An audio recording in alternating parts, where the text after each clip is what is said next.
আসসালামু আলাইকুম ফ্রেন্ডস, সবাই কেমন আছো? আশা করি আল্লাহর রহমতে সবাই ভালো আছো। এক্স্যাক্টলি আজকে আমরা ভালো নেই, কেননা কাল রাত 10:55 সময় আমার জেঠি শাশুড়ি মারা গেছে। জাস্ট ওনার ঘরটা আমাদের ঘরের পাশেই। তো রাত 3টা পর্যন্ত ওখানে ছিলাম, অনেকক্ষণ পর্যন্ত কাজ করলাম। ওনাদের সব মেয়েদের আত্মীয় স্বজনদের মিলে চা খাওয়ালাম, নাস্তা পানির আয়োজন করলাম। সো এভাবে রাত 3টা পর্যন্ত কেটে গেল। শেষ বিধি দেখো, এখন পরদিন সকালবেলা ঠিক সকাল 10টা ওনাকে নিয়ে যাওয়া হচ্ছে।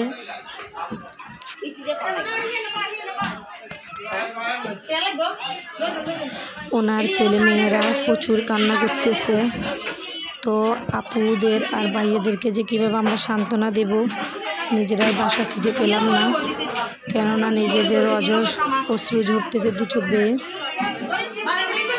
তো এখন 10:30 থেকে 11টার সময়। তো আমরা 250 থেকে 300 মানুষের একটা খাবারের আয়োজন করেছি।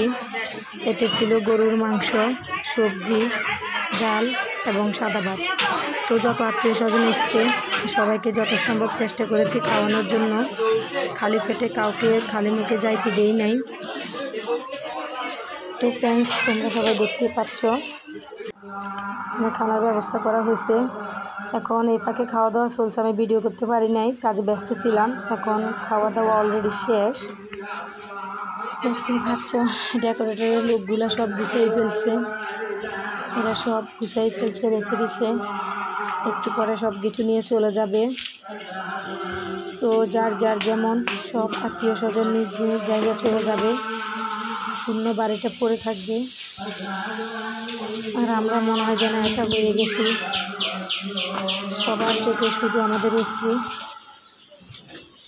তো আমার জেঠিমার জন্য সবাই দোয়া করবেন, কোনো যেন ব্যস্তবাসী হয়, কোনো যেন জান্নাতুল ফেরদৌসের মুকাম স্থান পায়, দোয়া করবেন।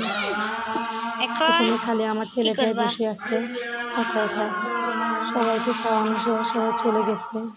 গুড বাই বলো। তো সবাই ভালো থাকবেন, সবাই সবার জন্য দোয়া করবেন, সবাই যেন আল্লাহর রহমতে ভালো থাকে, সুস্থ থাকে, সহি সালামতে থাকে। তো আল্লাহ হাফেজ, ভালো থাকবেন সবাই, বাই বাই।